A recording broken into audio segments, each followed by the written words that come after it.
अस्सलाम वालेकुम। और आज आपका होस्ट सोहेल अहमद हाज़िर है हवाल प्रोग्राम में। तो आज है हवाल प्रोग्राम का 7वां एपिसोड और हो सकता है कि ये एपिसोड आप लोगों को लेट पहुंच रहा हो। उसके लिए माज़रत, मुझे थोड़ी लेट हो गई आज किसी ज़रूरत की वजह से। लेकिन आज का प्रोग्राम स्टार्ट करते हैं। आज की खबर जो है वो आप लोगों ने अभी तक जितनी भी खबरें हैं वो न्यूज़ चैनल में देख ली होंगी।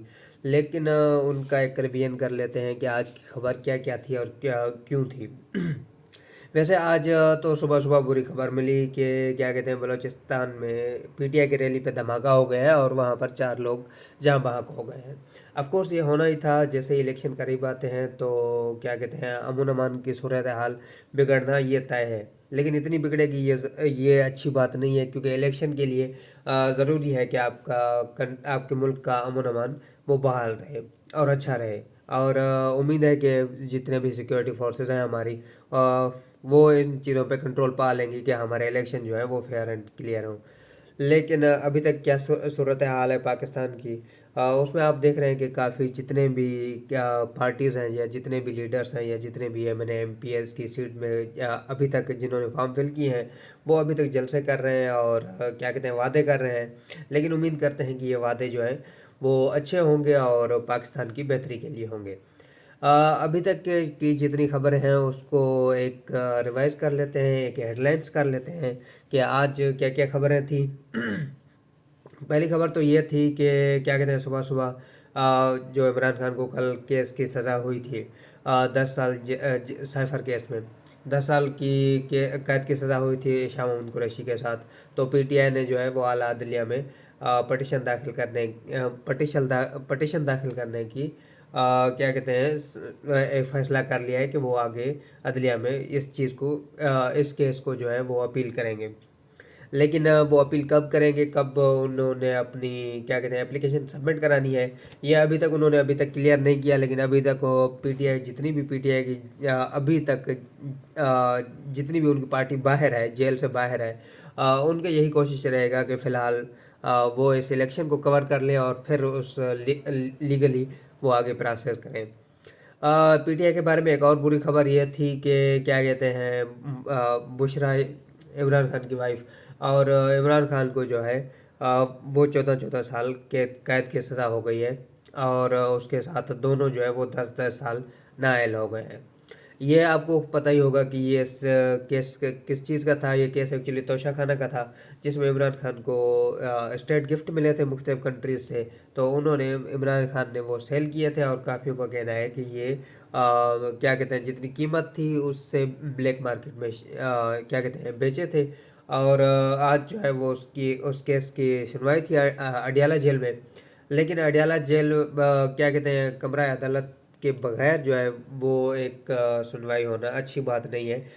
सुनवाई जो है वो अदालत में ही होना ज़रूरी है। लेकिन अभी तक जितनी भी क्या कहते हैं हेयरिंग हो रही है इमरान खान के केस की, वो अडियाला जेल में ही हो रही है, यानी कि उधर इमरान खान की सेल के पास ही हो रही है। जितनी भी अभी तक की हेयरिंग है, वो चाहे कल के केस की हो चाहे आज के केस की हो। लेकिन आज के केस में इमरान खान ने तो कुछ खास बोला नहीं। जज ने कहा कि आप अपना बयान रिकॉर्ड कराएं। इमरान खान ने कल वाला बयान दिया कि आप जब तक हमारे वकील नहीं आते तब तक हम जो है वो बयान रिकॉर्ड नहीं कराएंगे, हम अपना बयान सबमिट नहीं कराएंगे।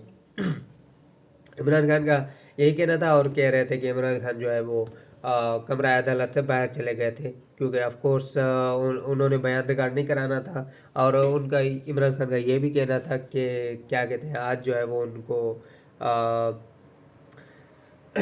एक गलती से उनको एक और केस की हेयरिंग सुननी पड़ रही है, क्योंकि आज जो है उनके हिसाब से आज सिर्फ हाजिरी थी, आज केस की हेयरिंग नहीं थी। लेकिन जज ने कहा कि आपके वकील जब तक नहीं आते, आपके वकील तो आने से रहे, तो इसलिए जो है जज ने केस का फैसला सुना दिया। अब वो कितना फेयर एंड क्लियर है ये तो अभी वक्त ही बताएगा, क्योंकि उस केस में, आज के केस के लिए तो शाहखाना के लिए भी पीटीआई पीटीआई के क्या कहते हैं मैनेजमेंट ने आगे क्या कहते हैं अपील करने की सोच ली है। तो पीटीआई के केसेस तो चलते रहेंगे। ऑफ कोर्स इलेक्शन है, जितने भी क्या बदले लिए जा सकते हैं वो अभी लिए जाएंगे। और ये है कि इमरान खान का कहना था कि उनको 10 साल नाअहली जो है वो बेबुनियाद दी गई है, क्योंकि अगर अन्य कोई चीज़ नहीं है, किसी इखलाकी जुर्म में वो नहीं है, तोशा खाना जो है वो इखलाकी जुर्म नहीं है, या फिर कल वाला केस जो है वो एक इखलाकी जुर्म नहीं है, वो एक क्या कहते हैं गवर्नमेंटल इशू है।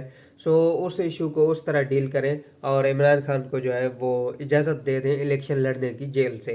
अब अदालत ने जो है उनको 10 साल नाअहल करार दिया है, यानी कि 10 साल तक वो ना इलेक्शन लड़ सकते हैं, ना ही किसी ओहदे पे उनको कोई पोस्ट मिल सकती है, मतलब किसी भी तरीके की, चाहे वो बुशरा बीबी की हो या इमरान खान की हो।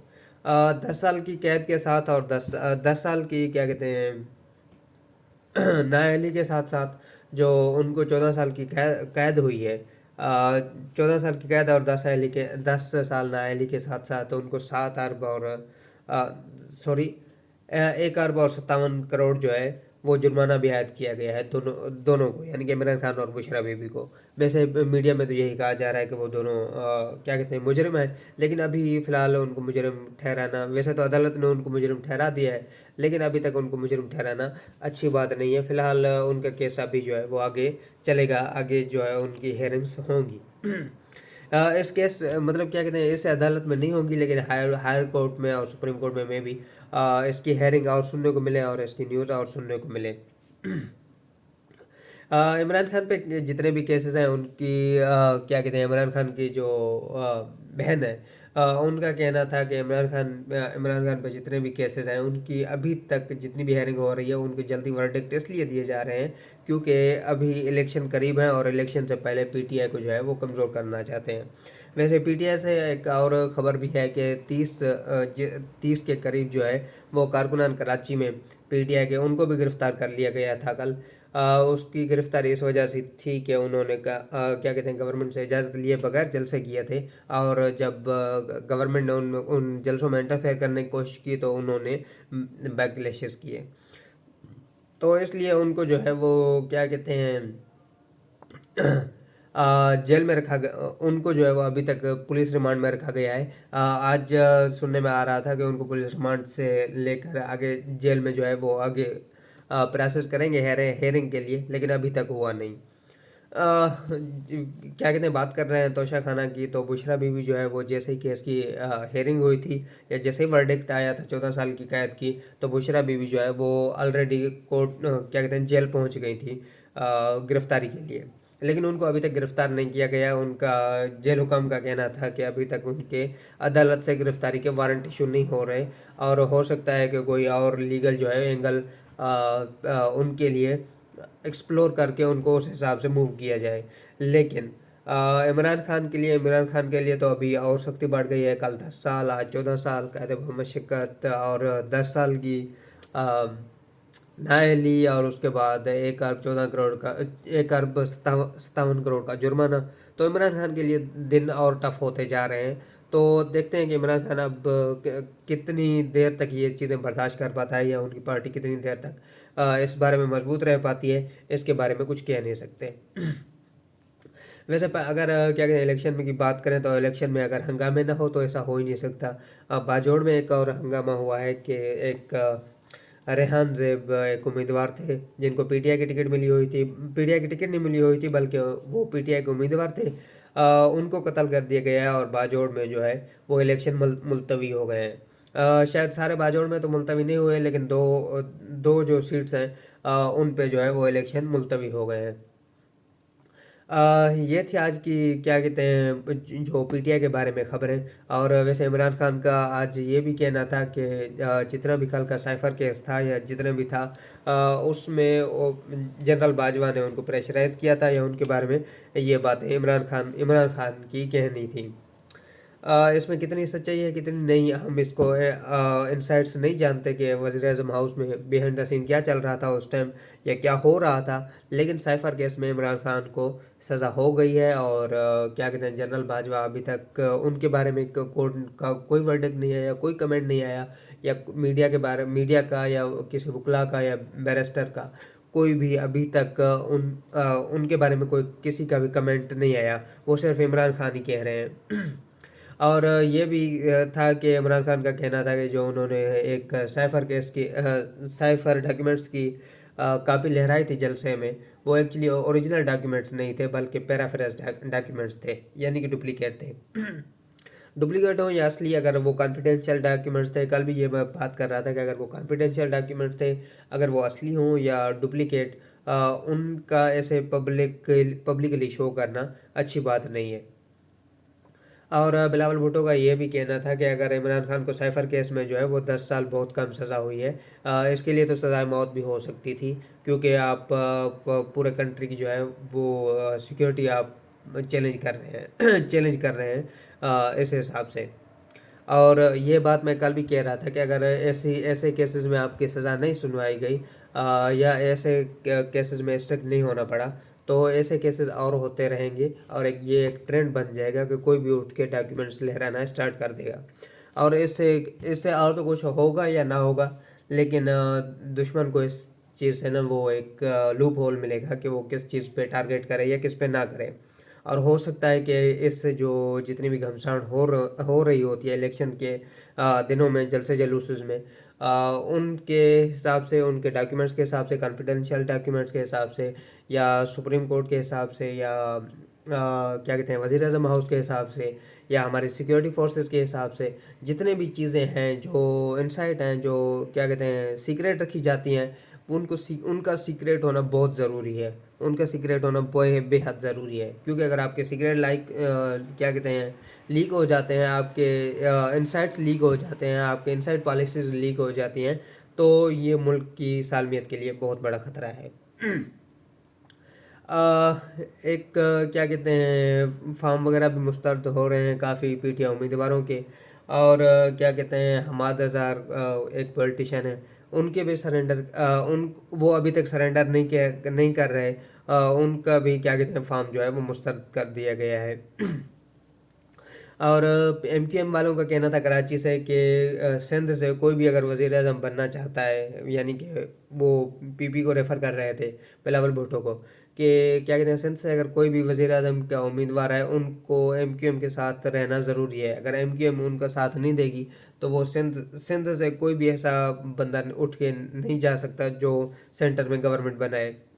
उनका सिंपली यही कहना था कि क्या कहते हैं एमक्यूएम के साथ मिलना या उनके साथ इत्तेहाद करना बहुत ज़रूरी है, जो भी पार्टी है सिंध में। जे यू आई वालों का भी ऑफ कोर्स यही कहना है। जे यू वालों को कहना है कि इस साल जो है वो कराची में वो अपना मेयर लाएंगे। अब कितने हद तक उनका ये क्लेम ठीक है या नहीं है, अब 8 फरवरी को ही पता चल जाएंगे। लेकिन एमक्यूएम वाले जो है वो अभी तक अपनी कैंपेन कराची में ठीक ठाक कर रहे हैं। बाकी आपको पता ही है कि सिंध के इंटीरियर में हैदराबाद से लेकर घोटकी तक जितने भी क्या कहते हैं डिस्ट्रिक्ट्स हैं, उनमें पीपी जीतती आई है हमेशा, और इस मरतबा भी लग रहा है कि पीपी जीते। लास्ट इलेक्शन में क्या कहते हैं पीटीआई की कुछ सीट्स पीटीआई ने जीती थी, लेकिन इस मरतबा जितनी भी सीट्स हैं क्या कहते हैं इंटीरियर सिंध में, वो हो सकता है कि फिर से पीपी वो रिक्लेम कर ले जो उन्होंने लास्ट इलेक्शन में कमाई थी। उसकी एक वजह तो ये है कि पीटीआई के अभी हालात नाजुक चल रहे हैं, उनका अपना कोई क्या कहते हैं फ्यूचर प्लानिंग नज़र नहीं आ रही। और दूसरा ये है कि जिन इलेक्शन पे पीटीआई के उम्मीदवार थे, अभी या तो वो पीपी में शामिल हो गए हैं, या फिर पीपी के साथ जो है उन्होंने अपना इत्तेहाद बना लिया है। जितने भी और उम्मीदवार थे इंटीरियर सिंध में, वो चाहे घोटकी से हों, या चाहे सखर से हों, चाहे हैदराबाद से हों, जैकम्बाद से हों, बदीन से हों, ठट्ठा से हों, तो उन्होंने तकरीबन जो है वो अभी जो है वो पीपी के हक में ये सारी चीज़ें चल रही हैं। रही बात पंजाब की, तो साउदर्न पंजाब में तो फिर से लग रहा है कि पीपी कुछ सीटें लेगी। लेकिन साउदर्न पंजाब के अलावा अगर रहीम यार खान डिस्ट्रिक्ट को छोड़ के आगे की बात करें, तो मोस्टली फिर से नून लीग के आने का चांसेस हैं, और हो सकता है कि कुछ सीटें जो है वो पीटीआई भी क्लेम कर ले। उसकी वजह यही है कि पीटीआई के जितने भी उम्मीदवार थे, या तो वो नाअहल हो चुके हैं, या फिर उनके फॉर्म मुस्तरद कर दिए गए हैं, या फिर उनके साथ कोई और मसला चल रहा है। कुछ जो है वो जेल के अंदर हैं, चाहे वो क्या कहते हैं सिंध में हो या फिर पंजाब में हो, और हो सकता है कि पीटीआई अपनी हुकूमत केपीके में बना ले। रही बात बलूचिस्तान की, तो बलूचिस्तान में जो है वो अभी तक जितने भी न्यूज़ सुन रहे हैं उस हिसाब से तो पीपी के इलेक्शन जो है वहाँ पर इलेक्शन कंपेन बाकी पार्टीज के हिसाब से बहुत ज़ोर से चल रही है। माजरत। बलूचिस्तान में जो है वो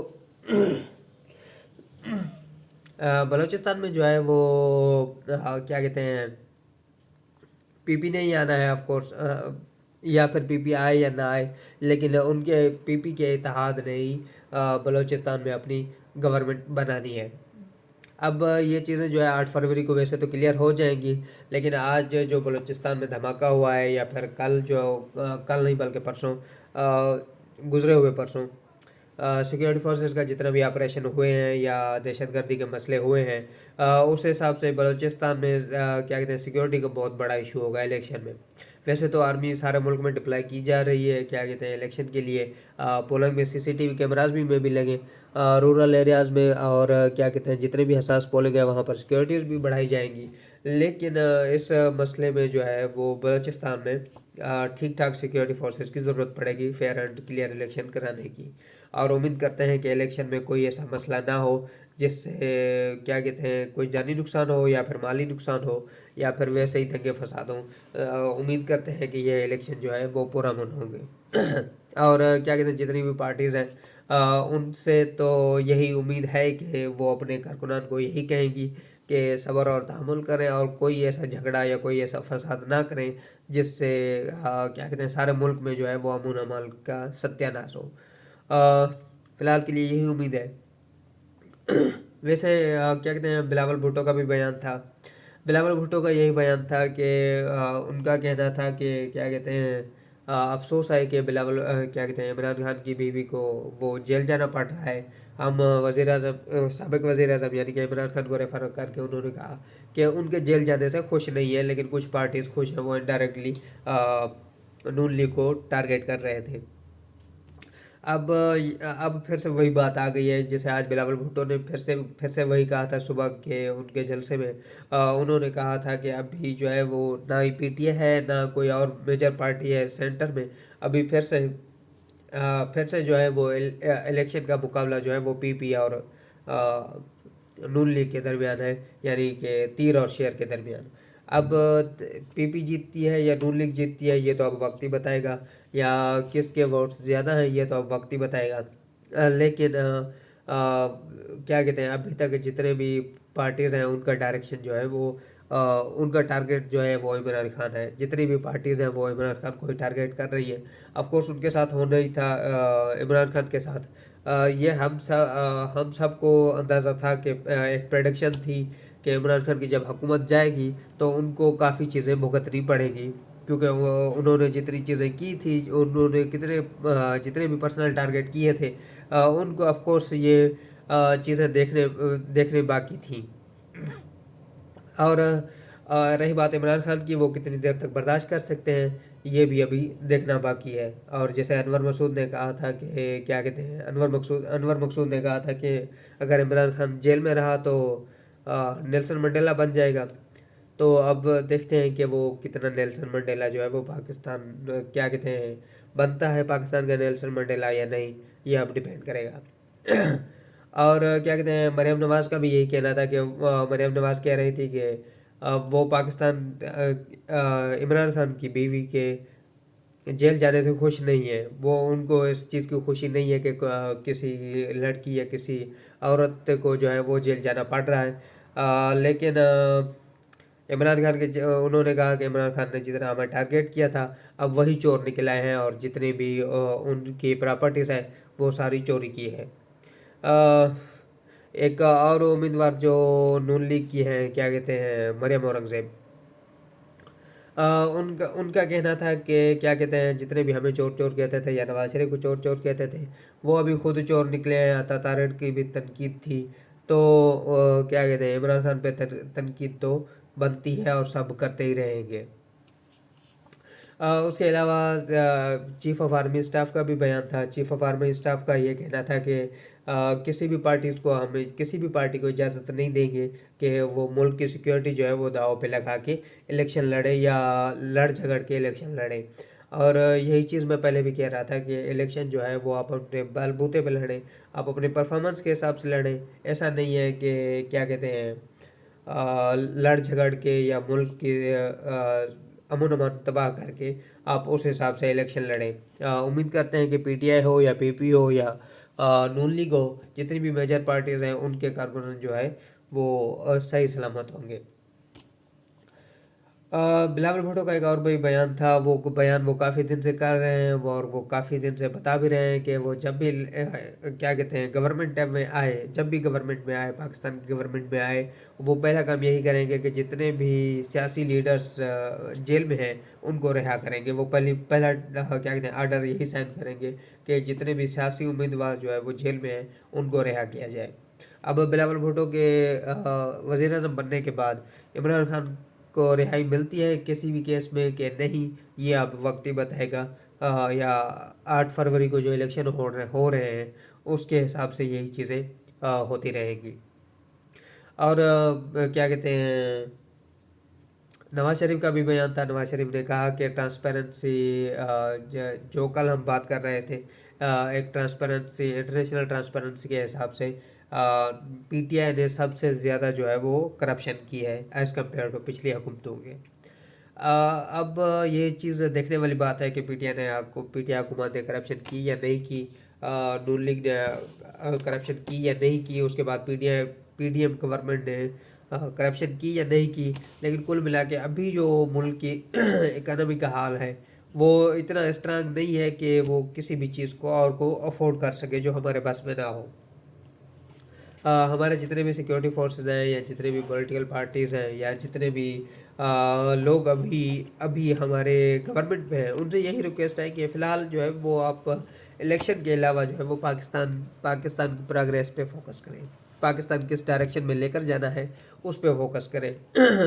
चाहे वो कल मैं बात कर रहा था खेल की और साइंस की, पाकिस्तान को जो है वो साइंस और खेल यानी कि स्पोर्ट्स वगैरह और साइंस की और जितने भी दुनिया भर में चल रहे हैं, दुनिया भर की जितनी भी तालीम है उसको ज़रूरत है। फ़िलहाल पाकिस्तान को यूनिवर्सिटीज़ की ज़रूरत है। अगर आप 10 साल में ऐसी पॉलिसी बनाते हैं जिसमें एजुकेशन और हेल्थ मजबूत कर लेते हैं, हम अपनी आने वाले 10 साल में आप अपनी एजुकेशन और हेल्थ पे ज़्यादा काम करते हैं, मजबूत हो जाती है, तो आपका इंफ्रास्ट्रक्चर और क्या कहते हैं जितनी भी और चीज़ें हैं वो खुद ब खुद एक डोमिनो इफेक्ट के साथ मजबूत हो ही जाएंगी। और इसके साथ एक और भी फ़ायदा पाकिस्तान को यही होगा कि आप जितनी चीज़ें पाकिस्तान में करेंगे, पाकिस्तान में पॉलिसीज़ बनाएंगे, तो जितना भी आपके पाकिस्तान के रिसोर्सेज हैं वो बाहर नहीं जाएंगे। अब पिछले साल की एक रिपोर्ट के हिसाब से पाकिस्तान से तकरीबन 6 से 7 लाख पाकिस्तानी नौजवान यानी कि यंगस्टर्स वो बाहर चले गए हैं। अब इमेजिन करें कि 7 लाख पाकिस्तानी अगर पाकिस्तान में रहकर पाकिस्तान के लिए काम करते तो कितनी तरक्की या कितनी प्रोग्रेस हम दिखाते। लेकिन बदकिस्मती है हमारी कि ऐसी हमने पॉलिसीज़ बनाई है कि हर नौजवान, जितने भी नौजवान हैं वो चाहते हैं कि वो मुल्क छोड़कर किसी और मुल्क में जा बसें या बाहर की नौकरियां करें। लेकिन अगर पाकिस्तान उनको पे अच्छा करता है, उनको जॉब अच्छी देता है या उनको फैसिलिटीज़ अच्छी प्रोवाइड करता है, चाहे वो सिंध में हो, चाहे पंजाब में हो, केपीके में हो, बलूचिस्तान में हो, तो हर चीज़ खुद ब खुद सही होती चली जाएगी। अभी जितने भी नौजवान हैं वो ये चीज़ तो हम समझ चुके हैं कि क्या कहते हैं अगर उनको अच्छी एजुकेशन दी गई, उनको अच्छे रिसोर्सेज दिए गए, उनको अच्छे इक्विपमेंट्स दिए गए, तो वो ऑफ कोर्स दुनिया के किसी भी मुल्क से कम नहीं है या किसी भी किसी भी क्या कहते हैं कंट्री को हम टक्कर दे सकते हैं एज़ कम्पेयर टू टैलेंट के हिसाब से। लेकिन इसके लिए हुकूमत को पॉलिसी बनाना ज़रूरी है और बहुत स्ट्रिक्ट पॉलिसी और बहुत ही एक लॉन्ग टर्म पॉलिसी बनाना ज़रूरी है। ऐसा ना हो कि हर गवर्नमेंट आती है और 6 महीने के लिए काम करती है और उसके बाद बस। ऐसा ना हो, कम से कम 5 साल की पॉलिसी हो जिसमें नौजवानों को जो है वो एक प्रोग्रेस मिले। वो चाहे क्या कहते हैं साइंस और एजुकेशन के हिसाब से हो, चाहे हेल्थ के हिसाब से हो या फिर क्या कहते हैं स्पोर्ट्स के हिसाब से हो। कल में मैं यही बात कर रहा था कि अभी तक हमारे जितने भी जनरल मैनेजमेंट है, जो पॉलिटिकल मैनेजमेंट के अलावा जनरल मैनेजमेंट है, उसमें हम कम से कम तरजीह दे रहे हैं स्पोर्ट्स को। ओलंपिक स्पोर्ट्स को तरजीह देना बहुत ज़रूरी है क्योंकि जिस हिसाब से दुनिया आगे जा रही है या जिस हिसाब से हम क्या कहते हैं आगे मूव कर रहे हैं, ना सिर्फ कि Olympic sports but e sports, यानी कि जितने भी हमारी गेम्स वगैरह आ जाती हैं, सॉफ्टवेयर कंपनीज आ जाती हैं, तो उनको एक प्लेटफॉर्म देना बहुत ज़रूरी है। क्योंकि अगर आप सॉफ्टवेयर कंपनीज की अभी बात करें या सॉफ्टवेयर गेम्स की अभी बात करें, तो दुनिया भर में टूर्नामेंट हो रहे हैं और दुनिया भर में ठीक ठाक लोग पैसा कमा रहे हैं। अगर पाकिस्तान उनको सही प्लेटफॉर्म देगा, तो ना सिर्फ पाकिस्तान कमाएगा, बल्कि उनको एक अच्छा जो है वो रोज़गार मिल जाएगा। और पाकिस्तान में एक क्या कहते हैं, जितने भी जवान हैं वो सेल्फ सफिशिएंट हो जाएंगे। उनको किसी ओनली गवर्नमेंट जॉब पे आप क्या कहते हैं रिलाई करने की ज़रूरत नहीं पड़ेगी। क्योंकि गेम्स और इलेक्ट्रॉनिक्स या सॉफ्टवेयर ऐसी चीज़ें हैं जिसमें आप घर में बैठ के आप पैसे की अर्निंग कर सकते हैं, और आने वाले दिनों में कुछ ऐसा ही होने जा रहा है पूरी दुनिया में। और रही बात है करेंसी नोट्स की, करेंसी नोट्स भी चेंज हो रहे हैं और मार्च में उनका जो है वो डिज़ाइन आ जाएगा, और हो सकता है कि अप्रैल मई तक उनको उनको टेंडर में ला लिया जाए नए नोट को। लेकिन उसके हिसाब से मैं कल यही बात कर रहा था कि अभी जो है हमें अगर करेंसी चेंज भी करनी है, तो करेंसी पे नोट की करेंसी पे फोकस ना करें, बल्कि डिजिटल करेंसी पे फोकस करें। आपको डिजिटल करेंसी पूरी पूरी दुनिया जो है अभी डिजिटल करेंसी की तरफ जा रही है, तो पाकिस्तान में भी अभी डिजिटल करेंसी को प्रमोट करना बहुत ज़रूरी है। हाँ, ये बात सही है कि पाकिस्तान में जितने भी क्या कहते हैं रूरल एरियाज़ हैं, उनमें अभी तक हाई लेवल इंटरनेट या सेल फोन्स नहीं है, या उन उस हिसाब से मॉडर्न डे के हिसाब से क्या कहते हैं हमारे पास टेक्नोलॉजी नहीं है। लेकिन फिर भी जितने बड़े शहर हैं उनको एक ग्रोथ का मौका मिलेगा, और उनको इस रोज़ रोज़ के कैश की झंझट से आज़ादी मिलेगी। और इससे ये भी फ़ायदा होगा कि जितनी भी छोटी मोटी चोरियां हो रही हैं या क्या कहते हैं पैसे इधर उधर जा रहे हैं, ये भी कंट्रोल में आएंगे। क्योंकि अगर आपका पैसा जो है वो इलेक्ट्रॉनिकली किसी और के बैंक अकाउंट या किसी और के अकाउंट में ट्रांसफ़र हो रहा है, तो उस चीज़ का आपके पास एक हिसाब होता है कि मैंने इसको इतने ट्रांसफ़र किए, वहाँ से इतने लिए। लेकिन अगर आप कैश से देते हैं, तो वो डिपेंड करता है कि आप अगर नोट रख रहे हैं उस कैश का, तो आपके पास एक माइंड सेट होता है। लेकिन अगर नोट नहीं रख रहे, तो फिर एक बहुत ही झंझट बन जाता है, सर दर्द बन जाता है कि ये पैसा आया कहाँ से, ये गया कहाँ। और ये चीज़ बैंक रिकॉर्ड के लिए या गवर्नमेंट रिकॉर्ड के लिए भी बहुत आसानी होगी। क्योंकि अगर डिजिटल आप करेंसी लेकर आते हैं, या डिजिटल क्या कहते हैं पाकिस्तान को डिजिटल होने की तरफ लेकर जाते हैं, तो जितने भी गवर्नमेंट रिकॉर्ड हैं ना सिर्फ वो सेफ रहेंगे, और दूसरी बात ये है कि वो उनको रिकॉर्ड को जल्दी एक्सेस करने के लिए बहुत ही आसानी होगी। मिसाल के तौर पर किसी की ट्रांजैक्शन हो जाती है, उसको अगर गवर्नमेंट रिकॉर्ड चाहिए होंगे, अभी अभी जितने भी हैं उसको अगर गवर्नमेंट रिकॉर्ड चाहिए होंगे, तो वो फिर फ़िलहाल कैश लेकर बैंक जाएगा, फिर वहाँ से रिसिप्ट लेगा, बला बला बला। लेकिन अगर आप डिजिटल करेंसी कर लेते हैं, तो आप अपने फ़ोन से ही ट्रांजैक्शन करके उसका स्क्रीनशॉट ले सकते हैं, या खुद हिस्ट्री जो है वो क्लाउड में चली जाती है, तो आप कभी भी उसको रीयूज़ कर सकते हैं। तो इस चीज़ के बारे में पाकिस्तान को आगे आना बहुत ज़रूरी है। और एजुकेशन के मामले में, एजुकेशन में ना सिर्फ साइंस और क्या कहते हैं सोशल स्टडीज़ ज़रूरी हैं, बल्कि बहुत ज़रूरी है कि जो आने वाले बच्चे हैं उनको क्या कहते हैं आर्टिफिशियल इंटेलिजेंस की भी थोड़ी बहुत नॉलेज हो। भले ही हाई लेवल के ना पढ़ाएं, लेकिन उनको बेसिक पढ़ाना हमारे स्कूल के लिए ज़रूरी है। तो जितनी भी अभी इलेक्शन के बाद कौन सी भी गवर्नमेंट आएगी, जो भी गवर्नमेंट बने, उनसे यही रिक्वेस्ट है कि वो जो है इस चीज़ों पे काम करें। और दूसरी खबर यह है कि स्पोर्ट्स से ये खबर है कि पाकिस्तान ने जो कल नीदरलैंड के साथ अंडर 19 में था, पाकिस्तान ने ऑफकोर्स मुकाबला जीत लिया था। और आज जो है वो टेनिस, कल मैं बात कर रहा था, आज इंडियन टेनिस टीम वो भी पाकिस्तान पहुंच गई है टूर्नामेंट के लिए, टेनिस टूर्नामेंट के लिए। और उम्मीद करते हैं कि टेनिस को जो है वो पाकिस्तान में एक प्रमोशन मिलेगी। और अभी शायद हॉकी क्वालिफायर्स भी चल रहे हैं, उनके बारे में मुझे इतना अंदाज़ा है नहीं कि उनमें क्या हो रहा है। लेकिन उम्मीद करते हैं कि पाकिस्तान जो है वो हॉकी की तरफ भी थोड़ा अपना फोकस करेगा। अभी पीएसएल के बारे में ऐसी कोई ख़ास न्यूज़ आई नहीं, और अगर आई भी होगी, क्योंकि अभी सियासी बहरान चल रहा है, पाकिस्तान बहरान तो नहीं कहूँगा, लेकिन इलेक्शन का दौर चल रहा है पाकिस्तान में, तो अभी जितनी भी न्यूज़ हैं वो इलेक्शन के रिलेटेड ही चल रही हैं। तो अभी ये चीज़ आना ज़रूरी है। क्या कहते हैं, स्पोर्ट्स के बारे में अभी इतनी इन्फॉर्मेशन नहीं है। उसके अलावा अगर बात की जाए तो पूरे पाकिस्तान में जो है वो बारिशें तो चल ही रही हैं, ठंड चल रही है। और आज सिंध भर में जो है वो बारिशें आज नहीं बल्कि कल परसों और अगले 4-5 रोज़ यानी कि आलमोस्ट संडे तक बारिशें होने का इम्कान है। और जितने भी नार्दर्न एरियाज़ हैं पाकिस्तान में वहाँ पर बर्फ़बारी और हल्की हल्की बारिश होने का इम्कान है। और बलूचिस्तान में ये कह रहे थे कि क्या कहते हैं, वहाँ पर जो है वो मौसम के हवाले से थोड़ा परेशानी हो सकती है। जितने भी जबल वाले इलाके हैं वहाँ पर बाढ़ वगैरह आ सकती है, या क्या कहते हैं पानी जो है वो ज़्यादा हो सकता है। तो उम्मीद करते हैं कि सारे कंट्री में जो है वो खैर सलामत से इलेक्शन हो जाएंगे और सारा कंट्री में जो है वो अच्छाई देखने को मिलेगी। लेकिन आने वाले दिनों में ये भी सुनने में आ रहा है कि महंगाई और बढ़ेगी, इलेक्ट्रिसिटी बिल बढ़ेंगे और जितने भी रिसोर्सेज हैं, जितने भी हमारे खाने पीने की चीज़ें हैं उस हिसाब उसके भी बिल जो है वो उनकी बिलिंग में इजाफा होगा। वैसे तो हर गवर्नमेंट आती है, उनका पहला काम भी यही होता है महंगाई करना। लेकिन इन्फ्लेशन तो पूरी दुनिया में हो रही है, लेकिन उम्मीद करते हैं कि अब पाकिस्तान में जितनी इन्फ्लेशन हो रही है उसको कंट्रोल किया जाए।